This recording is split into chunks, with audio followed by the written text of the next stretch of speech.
I'm getting ready to introduce another new face with John Briggs. Is with us too. He's gonna continue. He works with Lyle in our finance and program monitoring section. Lyle's a face that most of you have probably seen at your airport too. For those that are used to it, he's like myself, has flown into most every airport at some point in time. But now he's in charge of our finance section and programming section, and John works with him, and John's going to go review some things with you guys on the program monitoring section. All right. Thanks again for coming out today. We appreciate you taking the time. I know everyone's busy and has stuff to do. We have John Briggs. I work for a while on the finance and program monitoring. Pretty new to aeronautics. Started in July. So sometimes I have questions. So hope you don't think they're stupid questions. I'm just trying to learn so I can do my job better. And basically what I want to talk about today for our part is just ways you can help us help you and provide a better service to you. If you have issues that aren't engineering related to a project, and you want questions on, feel free to contact your program monitor to ask those questions. A lot of things up on the board here we're going to go through. But any of these type of topics, if your engineer's not, your project manager's not available and you have questions, feel free to contact us and we'll try to get you an answer quick.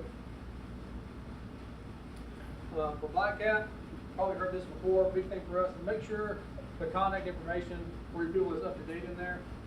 That's what we use if we want to send out an airport license, if we have something from an inspection, if we want to send out a contract for a project. These are the points of contacts we use to send that stuff out. So if you could, when you have time, log in, make sure your email address is up to date, phone number is up to date, the right name is there, so we can get stuff right the first time. Closing projects at the time of the matter, that's kind of a team process. There's no one player that can do all that. We've got the sponsor, our part, your consultant, the contractors have to do their part. We are asking for a formal letter from you saying, hey, please close this project. We just want to make sure that you contact the consultant, the contractor, there are no more invoices before we actually close it. Once we do close it with the state, and then, we have this one last invoice, it's very difficult for us to go back in, open everything up, and pay it. So that's probably for the letter you checked with your consultant, you checked with the contractors, they don't have any more invoices to send in. You sign that letter and submit that, just telling us, okay, it's good to close. If you can do that for us, we appreciate it. If you get a sample letter, anything like that, again, contact us. We can provide a form there that you can fill out.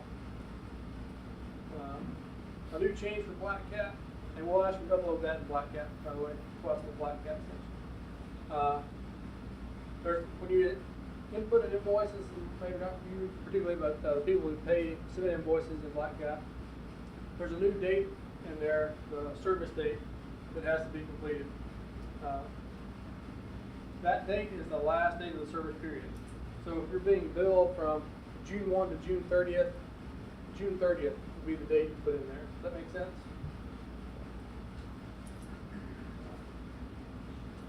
For pay requests, read the FY updates from BlackCat. Kind of code goes over things that have changed for this FY. You need to be aware of for submitting invoices.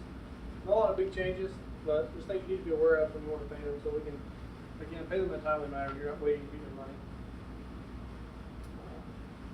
Airport maintenance, 50% reimbursement. I've seen since I've been here, a lot of issues that people submit for 100% reimbursement. You can't do that. The contract is 50%. Just be aware of that when you submit your request for reimbursement. It's for 50% of what you've spent. It's for qualifying things. Okay, we can't pay for food. We can't pay for furniture. So if that's on there, you can go ahead and take that off and subtract that from what you're asking for. Okay? And there are, in your contract, qualifying and non-qualifying expenses, there's a list in there to kind of go over, here's what those things are. If you have a question, just call us. We're glad to talk about it. Please submit payments within 60 days. That just helps the program monitor from having a laundry list of receipts to try and go through. We have to do our due diligence. We get audited every time we pay a payment. It gets looked at by TDOT Finance to make sure that it's eligible, it's qualified, we can actually pay this. It just saves time. We get it right the first time. When we have a 300-page invoice with a year's worth of receipts for everything you want to request reimbursement for, it's time-consuming difficult for us to go through and get it right. and I have to go through it again. When someone else looks at it and finds something, oh, they can't get reimbursed for that.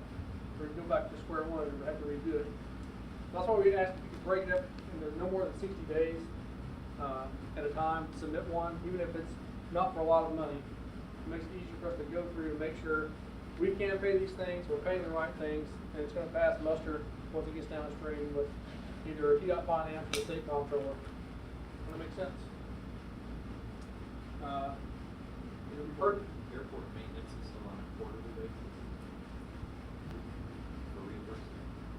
is that what the current I think this year's contract says every 60 days, I believe. Every single, yeah. Last year's contract may have been quarterly, I'm not sure. You've heard this before, I'm sure too, but take off any person identifiable information or sensitive information, account numbers, things like that. We're required to make sure that stuff is removed before we submit it. So if you can go ahead and redact it, it just saves us time from having to do it.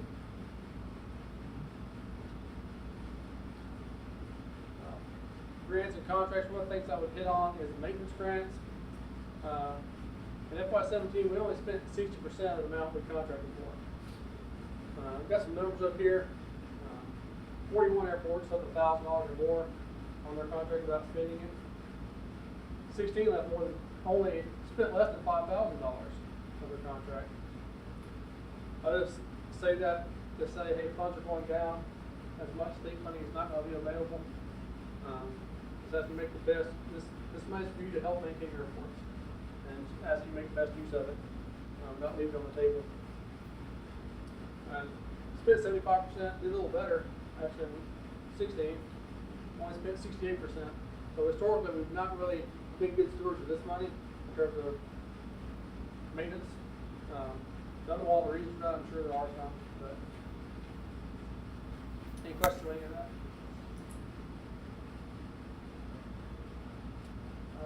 Paul's already talked about some of the annual admin requirements. It's part of our stick to. You should fill out your applications for license in state law. You have to request that every year. Also, each grant this year, you should be getting FAA Grant Assurances. I'm sure you've all seen those before. And an acknowledgement form that we need you to sign and send back. As Michelle mentioned, we're a block grant state. That means we have a minimum memorandum of understanding with the FAA, and we have to agree to assurances to them. One of those is every sub-grant we give, we're making sure they have these grant assurances with every grant. We just ask you to sign that acknowledgement. Yes, we've received these, we've read, we understand them. We know what we're agreeing to when we take this federal money. Covers our six, we've done our due diligence as far as that goes. FAI worksheets. FAI worksheets. Every 6 months, you'll see that in your grant that you do on that FAI worksheet. It says at the bottom, you have to update this every 6 months. That's a federal worksheet. So for projects that are taking federal money, we have to have this every 6 months. We just upload that in the BlackCat, update it every 6 months. If you'll send us an email saying, hey, I submitted it, that would be nice too.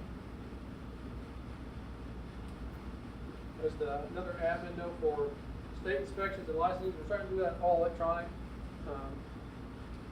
So no more mailing out letters and things like that. We're trying to provide you an electronic report sooner for when we did an inspection. Hopefully, we're aiming for, hey, the day we inspect it, we're able to provide you that report. And shortly after a license, they were uploading a BlackCat and email to you. And you like snail mail and stuff out. For the weather system, would ask before you call a technician out, please contact us first. We just want to troubleshoot a little bit. It costs us a lot of money to send a technician out on a call that's unplanned maintenance. So to avoid that, I just contact us first before you dispatch them out there. A lot of times there are simple fixes, like cleaning the lenses off, that make it work, and we don't need to send a technician out there. We don't want to spend that much money for them to go out there and spray some Windex on the lens, and it's like, okay, you're fixed. For those of you getting AWAS upgrades, we should have all that installed by early 2018, if not before, and that will be completed across the state. Education and outreach, another statewide program Michelle talked about that we have, where we will set aside funds to do those things. If you have any ideas in your community of things you'd like to do, let us know those things. Kind of like Michelle alluded to, there's ways we can help raise awareness about aviation in the state. We have money for that. Obviously, it's going to be a small pool, but if you have ideas, we're welcome to those. Or if you know other people that are interested in doing things, let us know about that. Unmanned Aerial System, it's kind of a hot topic right now. Just a second, David Delonte, we can take it over. So I talked to you just briefly about that. He's our coordinator across the state for those issues. He does have a drone back there. And I'll turn it over to him briefly. He can go over a few things. All right, thanks, John. I was going to fly this up to the front of the room, but Michelle said I couldn't. It's far too dangerous. But John kind of alluded to this already, but what is this called? Does anybody know what this is? Hazard. That's a good answer. Any other clean answers? But FAA refers to this as an unmanned aerial system. Most commonly, we call it a drone. And whether you like them or not, they're pretty much going to be here to stay, and I think they're going to get even more prevalent in the coming years. Currently, we were talking last week, the unmanned aerial system is about a $14 billion industry here in the U.S., and they're projecting that in the next 3 years it will grow to $40 billion. So whether we like them or not, they are going to be here. So TDOT has decided back in May that they needed to add another program monitor position, and that was the UAS program monitor, and that's the position I took. I've been with TDOT though for about 10 years. I was a pilot, a lead pilot, and I moved up to chief pilot for a short stint, and then over to this department as of May. There's a lot of aspects to my position, but one of the big ones I can do for you is be a good source of information. So should you have any questions about unmanned aerial systems or drones, I'd like for you to, we have all of our business cards on the table back there. I know you can write this down off the screen if you want, but my business card is laying back there. So if you have a question now, great. I'm sure you will in the future as these things become more prevalent. One of the questions, oh, you got it up for me. One question I'm sure that all of you probably have, being that you operate airports, is what do I do if somebody wants to operate one of these on my airport or within 5 mile radius or within the surrounding airspace of my airport? Is that a good idea? And my answer to you would be, well, that depends. Depends on a lot of things, but I kind of broke it down here as far as Part 107. If you're not familiar with that, that is the regulations the FAA put into place a little over a year ago, back August 29, 2016. And that gives commercial operators access to the National Airspace System. So what they do to require you to do this is you have to be at least 16, you got to pass a course, pass a knowledge test, and they actually issue you a pilot's license, which is just like a manned aircraft pilot's license, and it's good for 24 months. I would say if it's one of these folks and they're coming out to fly somewhere close to your airport and they're trying to coordinate with you, very low risk. They know the rules, they know they need to stay below 400 feet, they know they got to keep it in line of sight, and the big one is they know they absolutely must give way to any manned aircraft. So they understand the rules, so that's probably a pretty low risk scenario. Hobbyists and recreational users, that's kind of up for debate right now. The FAA has their definition of that, and what they consider to truly be a recreational or hobbyist user is someone who has a community-based standard. Those are your organizations. I put an example up here of the Academy of Model Aeronautics. They've been around since like 1936. They have 200,000 members. So they have a set of rules and guidelines that they follow that are very similar to the regulations of Part 107. Those folks are probably not going to create any real hazard to your airport. It's mostly the people in the third category, those that are the non-participating UAS operators, That would be somebody like a kid or even an adult that goes to Walmart, picks one of these things up, goes home in his backyard and takes off and flies it as high as he could possibly fly it, not realizing he's right under the approach path to the runway at your airport. So those folks would be the ones that I think will present the greatest challenge. I think trying to do some outreach and educate those folks is probably the best way to go. And hopefully the manufacturers of the equipment eventually will put the information on the box and in the packaging that says, hey, you know, there are rules and regulations that govern this. It really is not just a toy. But somehow we have to reach out to those folks. But if you find somebody operating close to your airport that you feel is a non-participating operator, just a kid or somebody that's doing something illegal, your best approach is to initially contact the local law enforcement. And right now the FAA pretty much has jurisdiction over all the airspace, but it's the Drone Federalism Act is getting ready, I think, to get passed, and they're going to put in place more authority for the local authorities to prosecute people who are violating the airspace. So there's some changes going on, but I think right now that would be the best approach. And of course, you can always, you know, contact me, and I can help you work through what the issue is, and who we need to contact with the FAA, even if we need to get them involved. But with that said, TDOT Aeronautics, what we're planning to use this particular drone here for is under Part 107 commercial regulation. We would like to come fly this on your airports. Part of your licensing inspection every year, we're currently in the testing phase, trying to figure out if this will be a good tool that'll give us some additional information to evaluate your Part 77 surfaces. Like I said, we're just testing that right now, so hopefully within the next year or so we'll have a good system in place. But we'll coordinate that with you when the time comes. And then of course, photographs, videos, maybe construction projects, things that are going on around the state. We may from time to time come out for a few moments and fly and take some good aerial photos.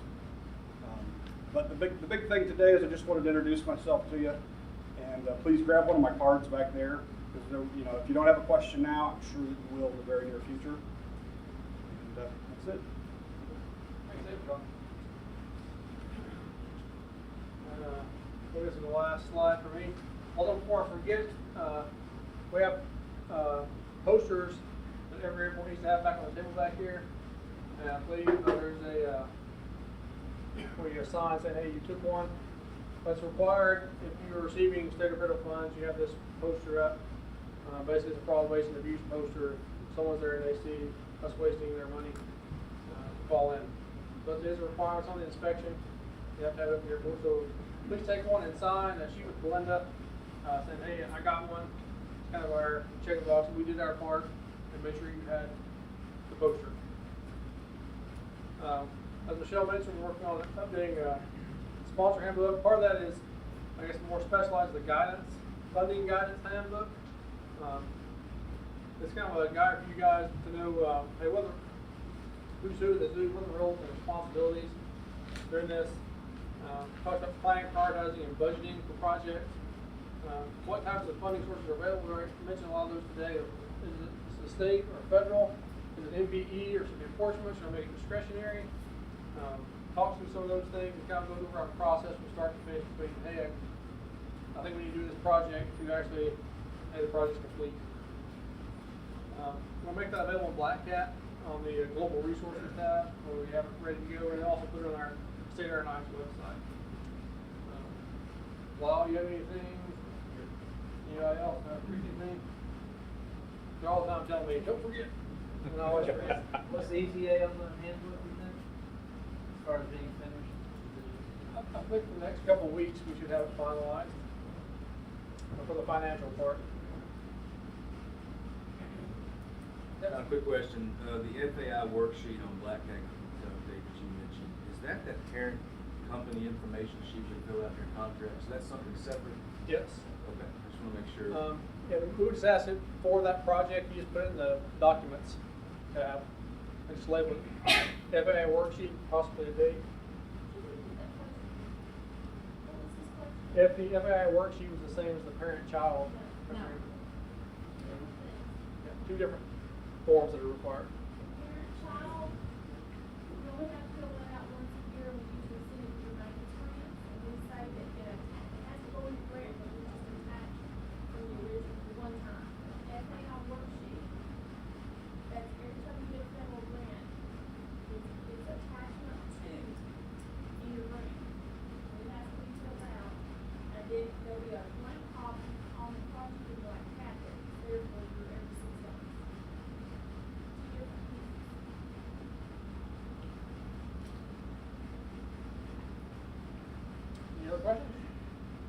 Thanks for your time.